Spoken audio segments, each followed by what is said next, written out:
2021년 4월 16일 금요일 지혜로운 큐티 생활 시작하도록 하겠습니다. 오늘 말씀은 사무엘상 4장 12절에서 22절 말씀이고요. 고등부 운동원들은 보내드린 카톡 이미지 참고하시면서 함께 말씀 나누면 좋겠습니다. 블레셋과의 1차 전쟁에서 패한 후 전쟁터에 언약궤를 가지고 가야겠다는 이야기에 그렇게 하도록 이를 허락한 사람은 엘리였습니다. 하나님의 하나님 되심을 인정하지 않고 그저 하나님을 승리의 수단으로 여기는 그들의 태도와 마음을 보면서 이스라엘의 영적 지도자인 엘리는 이 일을 끝까지 반대해야 했습니다. 하지만 결국 엘리는 그들의 요구대로 전쟁터로 언약궤를 가져가도록 허락한 후에 무척이나 걱정합니다. 그때 베냐민 사람 하나가 실로로 달려옵니다. 오자마자 자기 옷을 찢습니다. 머리에 재를 뒤집었습니다. 이것은 이스라엘 사람들이 슬플 때 하는 행동입니다. 사람들이 그의 행동을 지켜보며 두려워했습니다. 이 전쟁은 아마도 졌다는 의미이겠죠. 그냥 진 것이 아니라 대패입니다. 군인 3만 4천 명이 죽고 하나님의 법궤도 빼앗겼습니다. 이 소식을 들은 온 성은 울음바다가 되었습니다. 엘리가 그 소리를 듣고 묻습니다. 저 소리가 대체 무슨 소리냐? 베냐민 사람이 엘리에게 말합니다. 전쟁에서 도망쳐오는 길인데 많은 군사가 죽었고 당신의 두 아들도 죽고 하나님의 궤도 빼앗겼습니다. 엘리는 이 이야기에 충격을 받고 의자에서 뒤로 넘어져 목이 부러져 죽습니다. 그 이유를 나이가 많은 데다가 뚱뚱했기 때문이라고 성경은 말합니다. 오늘 말씀을 통해 엘리도 자기 아들들이 하나님 앞에 지은 죄에서 자유롭지 못했음을 보여줍니다. 그가 40년 동안 이스라엘의 사사로 있었다는 말이 40년 동안 너는 뭘 했냐? 라는 하나님의 질문처럼 들립니다. 오늘 나도 하나님이 주신 어떤 자리에 대해 순종과 성실함으로 대하기보다는 그저 자리를 차지하고 앉아서 그 자리의 능력이나 기득권만을 남용하고 있는 모습은 아닌지 살펴보아야 합니다. 너는 내가 맡겨준 자리에서 뭐하니? 라는 하나님의 음성이 오늘 나에게도 들려주고 있는 것은 아닌가요? 하필 이런 슬픈 소식이 전해지던 그때에 엘리의 며느리인 비느하스의 아내가 아기를 낳습니다. 남편은 전쟁에 나가 칼에 맞아 죽고 하나님의 언약궤는 블레셋에게 빼앗기고 시아버지는 목이 부러져 죽었을 때 아기를 낳은 것입니다. 그녀는 막 태어난 아기의 이름을 이가봇이라고 짓습니다. 의미는 하나님의 영광이 이스라엘에서 떠났다는 뜻입니다. 이가봇이라는 말이 딱 어울리는 이스라엘의 상황입니다. 이스라엘의 입장에서 지금 이 상황은 매우 큰 위기이며 실패였습니다.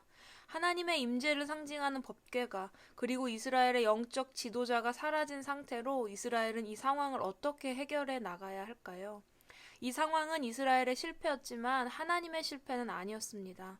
하나님은 소망을 잃어버린 이스라엘을 향한 하나님만의 플랜을 준비하고 계셨습니다. 그것은 앞서 엘리 가문을 대신해서 세우시겠다 약속하신 사무엘을 통한 하나님의 통치였습니다. 오늘 나에게 하나님이 맡겨주신 자리는 무엇이 있습니까? 그 자리에 세워주신 이유가 무엇이라고 생각합니까? 그 자리에서 어려움을 만나거나 중요한 일을 결정해야 할 때 나는 무엇을 가장 먼저 생각합니까? 그리고 누구를 기준으로 한 원칙으로 결정하고 있나요?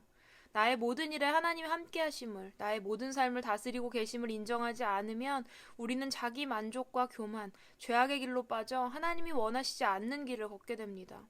하나님의 백성, 이스라엘의 영적 지도자라는 이름을 가지고는 있지만 모든 기준과 이해가 하나님의 다스림을 인정하지 않는 모습을 보여주므로 위기와 실패를 맞이한 이스라엘의 모습을 살펴보면서 오늘의 하나님의 자녀, 그리스도인으로 부름받은 우리의 삶 속에서는 하나님을 모름으로 그분의 뜻을 따르지 않으므로 일어나는 실패와 위기가 찾아오지 않도록 우리의 자리와 우리의 신분에 걸맞는 신앙의 태도를 가지고 살아가는 고등부 운동원들이 되기를 소망합니다.